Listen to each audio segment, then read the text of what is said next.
첫 번째 뉴스는요. 네, 검찰이 오늘 오후 2시에 서울 동부구치소를 찾아서요. 이명박 전 대통령을 조사합니다. 이 전 대통령 쪽은 변호인단을 통해서 같은 것을 묻는다면 조사에 응하지 않겠다라고 밝힌 바가 있는데요. 이명박 전 대통령은 구속된 첫날 변호인단 만났습니다. 앞서서 아들 이시영 씨 등이 찾았었는데요. 면회는 불발된 바가 있습니다. 이시영 씨는 다스 비자금 의혹과 관련해서 가능성이 있기 때문에 최대한 수사가 끝날 때까지는 면회가 되지 않는다라는 것이 법무부가 밝힌 바인데요. 이명박 전 대통령의 수임 번호는 716번이라고 합니다.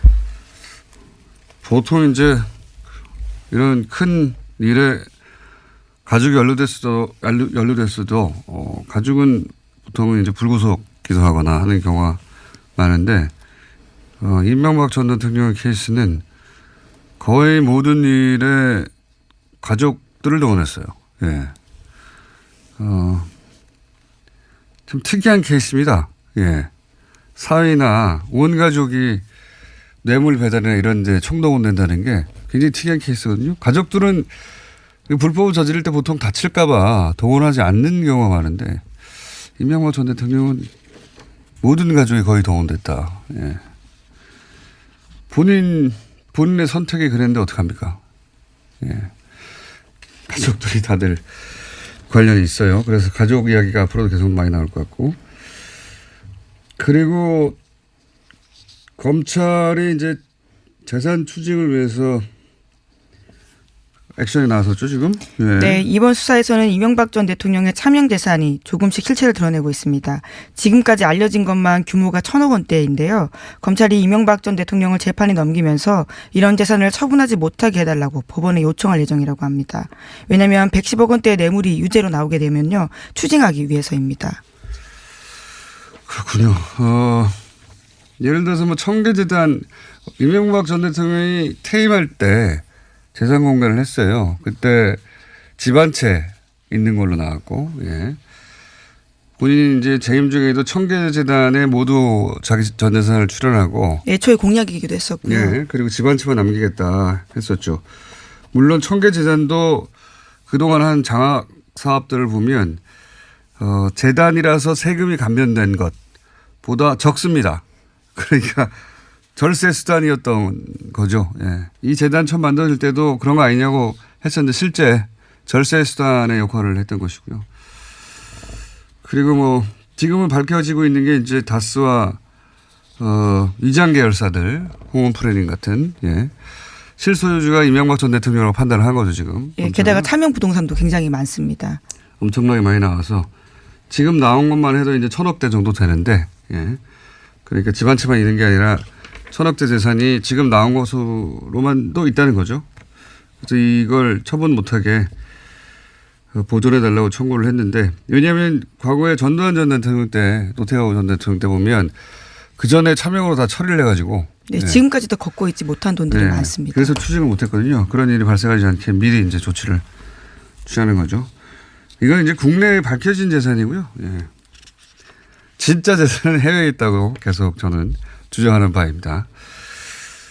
관련해서 MBC 가 또 모두 다 알던 뉴스인데 그 실체를 여실히 드러낸 보도가 히트 작품이 있어요 어제 그죠? 네, 어젯밤 스트레이트에서 방송된 내용인데요.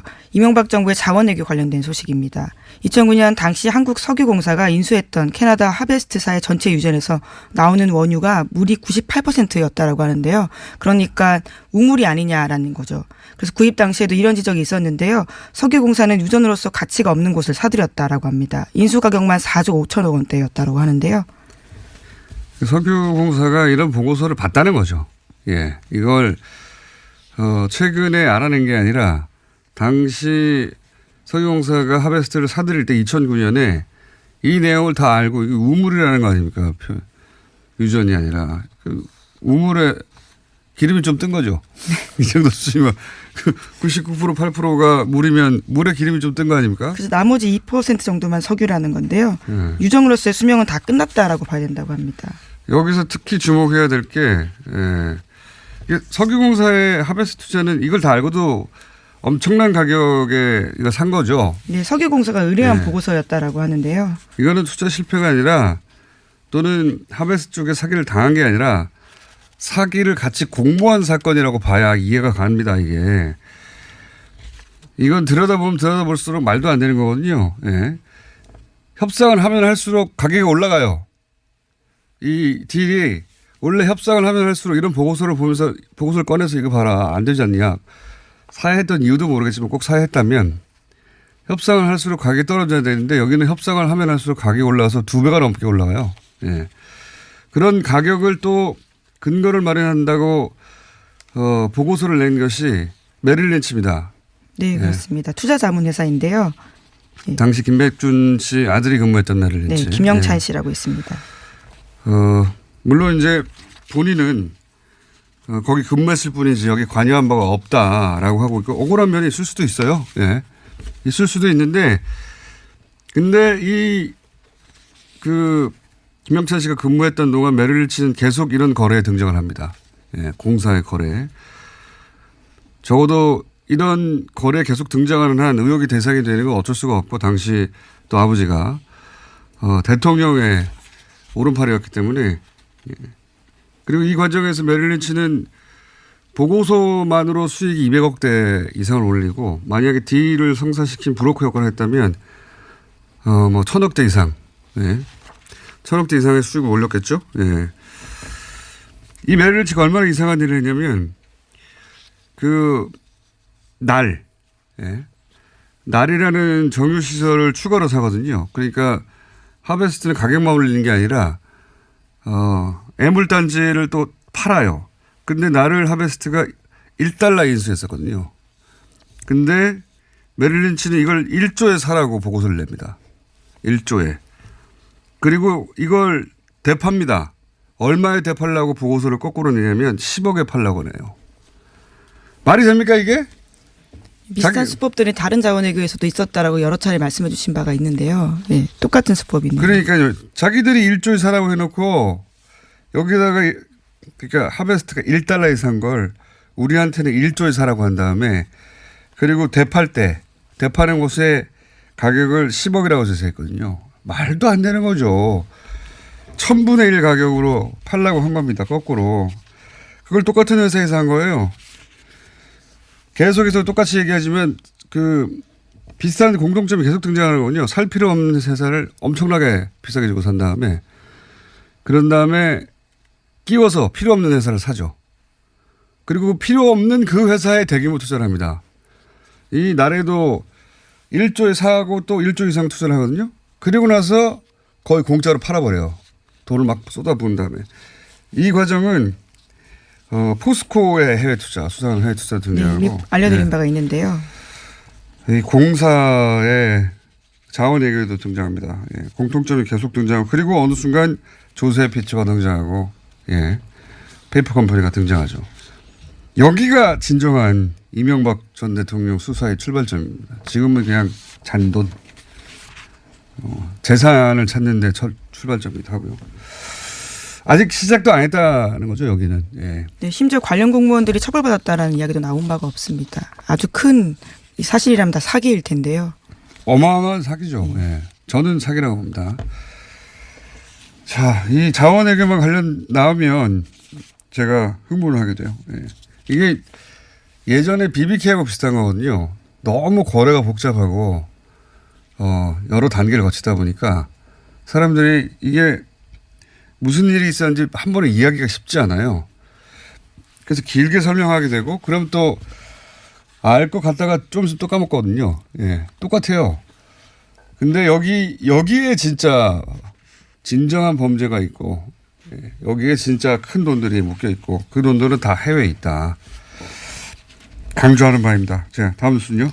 네, 다음 달 3일 평양에서 남북 합동 공연이 열립니다. 제목은 봄이 온다인데요. 그에 앞서서 남측 단독 공연도 다음 달 1일에 있습니다. 남북 합동 공연이 성사되면서요. 남측 예술단의 규모도 당초 160명보다 더 늘어나게 됩니다. 또 남측 가수들의 무대 의상 등에 대해서 북측의 특별한 요구도 없었다라고 하는데요. 평양 공연 생방송 문제도 논의하고 있다라고 합니다. 그렇군요. 예. 남쪽과 북쪽의 회담도 중요하고 더 중요한 건 북한과 미국의 회담이고 그리고 북한과 일본의 회담도 지금 달리고 있는 중입니다. 예. 갑자기 한반도 정세가 롤러코스터죠. 예. 계속 지켜보겠습니다. 이 문제는. 자, 다음 뉴스는요. 네, 관련해서요. 정상회담 합의 이후에 남북의 첫 고위급 회담이 오는 29일 열립니다. 판문점 북측 지역인 통일각에서 열리게 되는데요. 남쪽에서 제안한 내용을 북측이 그대로 수락했습니다. 정상회담 날짜부터 특정해야 하고 하루에 다 끝낼지 2, 3일 정도 회담을 이어갈지도 정해야 하는데요. 정상회담 일정이 촉박하고 남북이 합의해야 될 내용이 많아서 양쪽의 접촉은 회담 이후로 몇 차례 더 이어질 것으로 보입니다. 그렇군요. 볼턴 네, 깜짝 내정됐습니다. 볼턴 내정도 뉴스입니다. 예, 이 또한 트위터로 이제 인사가 전해졌는데요. 맥메스터 국가안보 보좌관 자리에 볼턴이 새롭게 들어오게 되는 겁니다. 트럼프 대통령이 싫어한 말을 자꾸 해서 맥메스터 보좌관이 잘렸다라는 건데요. 볼턴은 슈퍼 강경파로 불리는 인사입니다. 하지만 최근에 트럼프 대통령 면접에서는요. 전쟁 이야기 하지 않겠다면서 충성서였다고 CNN이 전하고 있습니다. 이 양반은 미국 민주당에 의해서 엄청나게 공격받는 사람이죠. 예, 공격받는 사람이고 북한에 관해서는 선제 타격 해야 한다. 그리고 정권을 교체해야 한다. 북한에. 북폭 이야기까지도 했던 인물이고요. 레짐 체인지를 항상 주장하는 초강경파도 초강경파. 예. 네. 근데 그와 관련해서는 개인적으로 해왔던 이야기들은 임명되는 4월 9일부터는 지나간 일이 될 거다라고 이야기했습니다. 그래서 이런 초강경파를 대북 협상을 하는데 국가안보 보좌관으로 두면 무슨 얘기를 하겠는가. 그래서 우려하는 분들이 많은데 저는 그렇게 안 봅니다. 저는 이런 사람을 고용해서 이 사람의 평판이나 초강경파라고 하는 것, 전쟁 불사를 얘기했던 걸 트럼프 모를 리가 없죠. 이런 사람을 내세워서 긴장을 고조시킨 다음에 자신이 모든 걸 해결하려고 그러는 겁니다. 다시. 또다시 광을 팔려고 하는. 저로서는 그래서 이거 잘 됐다 싶습니다. 하겠다는 거죠. 마지막에 자기가. 저는 그렇게 얘기했습니다. 자, 저희가 미니가 하나 준비돼가지고 하나 정도 더 짚고 끝내야 되겠네요. 예. 네, 자유한국당과 울산경찰의 공방이 또다시 불붙었습니다. 이른바 미친 개 발언을 두고 있는데요. 황운하 예. 요거는 저희가 오늘 미니가 준비되어 있습니다. 미니가 아니라 인터뷰가 준비되어 있고요. 경찰 쪽에. 지금 그러니까 울산시장 김기현 울산시장을 관련된 경찰 수사에 대해서 자유한국당과 울산경찰 사이에 공방이 있는 겁니다. 야당 탄압이라는 거죠 한마디로. 예. 알겠습니다. 예, 그럼 하나만 더 전해드리면요.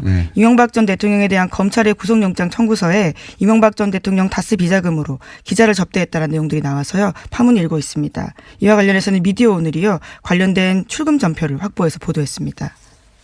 미디어 오늘 출금 전표를 또 어떻게 어디서. 그러네요. 예. 사진으로 아예 전표가 있네요. 예. 게다가 이 전표에 아주 선명한 글씨로 썼네요. 네, 매체와 이름 그리고 직책까지도 모두 쓰여 있습니다. 주로 조중동을 관리했군요. 소위 말해서 보수 매체들. 그리고 네, 하지만 해당 기자들은 모두 기억나지 않는다라는 취지 이야기들을 하고 있는데요. 심지어 연수를 가기 전에 돈을 줬다라는 내용도 있습니다. 실명으로 다 적어놨네요. 날짜와 액수. 이건 뭐 본인은 생각 안 나도 기록이 이야기하고 있으니까. 예, 관련해서는 미디어 오늘 기사 한번 확인해 보시기 바랍니다. 굉장히 자세히 나와 있습니다.